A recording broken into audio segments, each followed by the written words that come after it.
ఇది దొంగలు కలిసి ఊర్లు పంచుకున్నట్టే ఇప్పుడు ఇదంతా పక్కా. ఇప్పుడు అక్కడనేమో వాళ్ళకు అసలు దాని దరిదాపులో కూడా లేదు. అది 50 మీటర్లకు ఆల్మోస్ట్ ఒక 40 మీటర్స్ డిస్టెన్స్ లో ఉంది.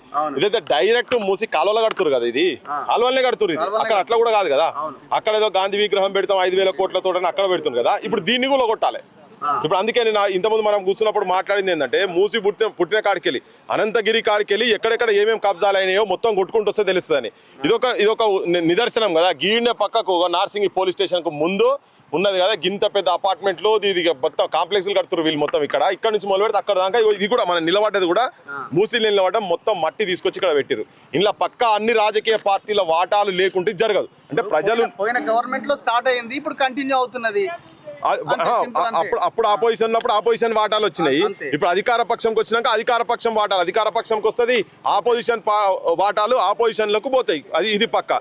మంది ఉండాడ మొత్తుకుంటుంటే ఎవరెవరు కార్గిల్ యుద్ధంలో తుపాకీ బందూకు బట్టి ప్రాణాలకు తెగించి మనల్ని రక్షిస్తేందుకు పోయి యుద్ధం చేసిన వాళ్ళేమో నీకు అక్కడ ఉన్నారు. మధు పార్క్ దాంట్లో ఉన్నారు, రిడ్జ్ లో దాంట్లో ఉన్నారు.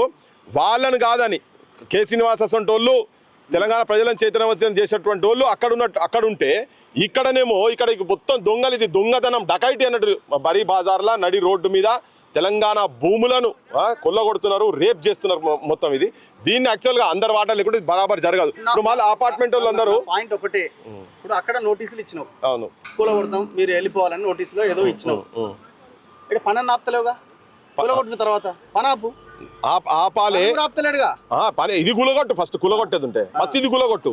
దాన్ని అడిగే ముందు అక్కడి నుంచి మొదలు పెడితే ఇక్కడ వరకు ఎంతెంత ఉన్నాయో మొత్తం అవన్నీ కూలగొట్టిన తర్వాతనే వాళ్ళ నోటీసుల సంగతి. ఇక్కడ మనుషులు ఉంటారు, 2,500 మంది మనుషులు ఉంటారు. ఇది ఎవరో ఒక 4-5 వాటాదారులు ఉంటారు వీళ్ళంతనే.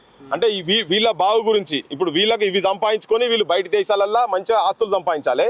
వాళ్ళేదేమో పేదోళ్ళు కూడబెట్టుకున్న పైసలతోటి వాళ్ళు లేక డబుల్ బెడ్రూమ్ 3 బెడ్రూమ్ కొనుక్కుంటే అది మాత్రం తీసేస్తా అంటారు. జనం చూడుర్రి, తెలంగాణ ప్రజలు చూడుర్రి, తెలంగాణ భూముల మీద భూబకాసురు లెక్క అనకొండ లెక్క ఈ కొడుకులు మొత్తం వచ్చి రాజకీయ వ్యవస్థ మొత్తం ఉండి దీనిలో ఆఫీసర్లు ఉన్నారు, రాజకీయ నాయకులు ఉన్నారు, బిజినెస్ చేస్తూ ఉన్నారు. అందరి వాటాలు ఉన్నాయి కాబట్టినే ఇవి కడుతున్నారు. అవేమో కూలగొడతామని నోటీసులు ఇస్తున్నారు వాటికి.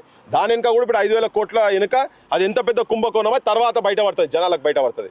కానీ ఇవి చూడు, మనం చూపిస్తున్నాం, మన జనం గట్టు చూపిరు మొత్తం అంత కాలువ అనేది అంతా ఇవంతా వచ్చేసింది. ఇదంతా అదంతా చూడు ఇండ్లన్నీ చూడండి, మట్టి పోస్తున్నారు, మొత్తం మట్టి పోస్తున్నారు. మూసి చుట్టుపక్కల 500 మీటర్లు 50 మీటర్స్ వరకు తీసేస్తామని చెప్పేసి అంటారు.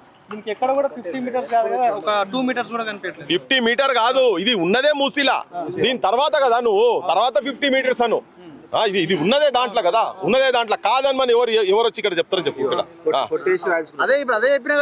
చూపించారు కదా, ఇది ఇంతేలే, ఇంతే మారుతాయి నెక్స్ట్ టైం వరకు. 16 ఎకరాలు 25 గుంటలు రాజు. యాక్చువల్ ఏంటి అంటే డాక్యుమెంట్ అంతా ప్రతి పహాని కొట్టేసి దిద్దుకోవడమే. అన్ని పహానీలన్నీ కొట్టేయడం, దిద్దడం. ఈ భూమి దాన్ని రౌండ్ అప్ చేసి పక్కన రాస్తారు. అసలు ఈ భూమి నేచర్ ఇది మూసి ఇది 200% మూసి భూమి. ఇది ఇక్కడికి వెళ్ళి సిబిఐటి కాలేజీకి పోయేటప్పుడు ఇవన్నీ ఉట్టియే బా, ఇదంతా మొత్తం వస్తాయి, ఇదంతా ఉంటుండే ఏదో చెరువు. ఊరోళ్ళు చెప్పి మనం కూడా చూసినాయి కదా, మేము కూడా కాలేజ్ చేసి ఇవన్నీ చూసిన భూములు ఇవన్నీ. ఇప్పుడు నిలబడ్డది అదే కదా, ఇప్పుడు పెడుతూనే ఉన్నారు. ఇది కట్టింది అదే, దాంతో వచ్చేదాన్ని రోజుకి ఇట్లా ఎక్స్టెన్షన్ చేసుకుంటా పోయి దీనిలో మళ్ళీ దిద్దుతారు. మళ్ళీ ఈ కాగితాలలో మళ్ళీ దిద్దుతారు. తర్వాత వస్తే 6 నెలలకు సంవత్సరం మళ్ళీ దిద్దారు. వడ్డిచ్చిన చెయ్యి వాళ్ళ చేతులు ఉన్నది కాబట్టి ఎట్లా అంటే రాసుకుంటారు, పేపర్లు రాసుకుంటారు. రాత్రి వాళ్ళు కంప్యూటర్లు చేంజ్ అవుతాయి. 2 ఎకరాలు 6 ఎకరాలు అవుతుంది, 6 ఎకరాలు 10 ఎకరాలు అవుతుంది, 10 ఎకరాలు 100 ఎకరాలు అవుతుంది. రేవంత్ రెడ్డి ఇది దీని గురించి చెప్పాలి. రేవంత్ రెడ్డి గారు ఇప్పుడు దీని గురించి ఏం చెప్తావో చెప్పు. దాన్ని గులగొడతా నోటీసులు పంపించినావు కదా, అక్కడ పార్క్ కడతా 5,000 రూపాయలు 5,000 కోట్లతోని, అదేంది ఇల్లీగల్గా ఉన్నదని చెప్పని. మరి ఇప్పుడు దీని సంగతి ఏం చేస్తావు? దీన్ని గులగొట్టి ఇప్పుడు దీన్ని పని ఆఫ్ చేయాలి. అదేమో కానూన్ ప్రకారంగా అన్ని ఉండి ట్యాక్సులు కట్టి అన్ని ఉండి మీరేమో రోజుకు కబ్జా చేసుకుంటే ఇంకా వెనుకకు వస్తున్నారు కదా. ఇది బరాబర్, ఇది ఇల్లీగల్, అవినీతితో కూడుకున్నటువంటి స్ట్రక్చర్. ఇది మీ వాటాలు కనుక లేకుండా ఉంటే దీన్ని గులగొట్టి దానికి రాండ్రి, ఇటువంటి వాటిని గుడగొట్టి అక్కడ వాటికి రాని. ఇది ఒక్కటే చెప్తాను, ఇవన్నీ అవే ఉన్నాయి మొత్తం, ఈ చుట్టుపక్కల మొత్తం అవే ఉన్నాయి కదా. ఇక్కడ నుంచే నీళ్ళు ఆడడానికి వస్తాయి. నీళ్ళు ఆడికెళ్ళి ఇడికి రావు, పైనుంచి కిందికి. మనం పైకి వచ్చినాం కనుక ఇక్కడ నుంచి కిందికి పోతాయి కనుక ఇది ఫస్ట్ తీయాలి. అదే ఇక్కడ నుంచి కదా ఇప్పుడు దీని జనం మీదకెళ్ళి మొన్న వరదలు ఇప్పుడు మొత్తం దాని మీదకెళ్ళి పోయినాయి. ఇప్పుడు ఇదంతా కట్టడి చేసారు కదా, ఇక్కడ కట్టడి చేసినందుకు ఏమైతుంది, నేరో అయింది. ఇక్కడ నేరో అయి దాని మీదకెళ్ళి పోయినాయి. వాళ్ళు మొన్న కట్టినటువంటి స్ట్రక్చర్స్ పైప్ లైన్ పెట్టిరు అక్కడ ఆ పైపులకి వెళ్ళి ఎన్ని నీళ్ళు పోతాయి? అదే ఇప్పుడు వరద వస్తే ఆ పైపుల తట్టుకోగలిగే శక్తి ఉన్నది వాటికి? లేదు, దానికి ఇంకా ఇప్పుడు ఎలివేట్ చేసి కడతారు నెక్స్ట్ టైం వరకు.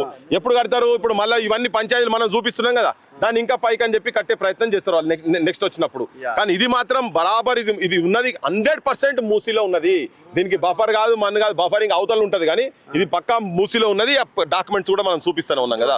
మొత్తం కొట్టాడు, ప్రతి దాంట్లో కొట్టేసి రాసుకున్నాడు. పైన కొట్టేయాలి, కింద రాయాలి, పైన కొట్టేయాలి, కింద రాయాలి. పోలీసులు ఇంకా రాలేదా? రావాలి. ఇగో ఇది పరిస్థితి.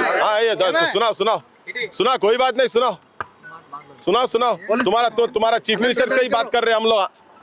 ఇగో ఇది తెలంగాణలో జరుగుతున్నటువంటి అవినీతి, భూదోపిడి. పేదోళ్ళనేమో అక్కడ కానూన్ ప్రకారంగా ఇచ్చినటువంటి భూములు ఖమ్మంలో, ఇప్పుడు నిన్న వాడి పోనీయలే కదా, ఖమ్మంలో ఇచ్చినటువంటి భూములు ఏది 32 ఎకరాలు, టోటల్ 64 ఎకరాలల్లా వాళ్ళు భూదానోళ్ళు ఇచ్చిన భూములల్లా వాళ్ళు పాపం కట్టుకొని 10 ఏళ్ళ నుంచి ఉంటే వాళ్ళని కరెంట్ ఇవ్వకుండా, నీళ్ళు ఇవ్వకుండా నానా ఇబ్బందులు పెట్టి నిన్న మొత్తం 10,000 మంది పోలీసులతో వచ్చి నీ ప్రతాపం చూసి ఉడబికినావు కదా. ఇగో ఇప్పుడు ఈడ కూడా అది జరగాలి.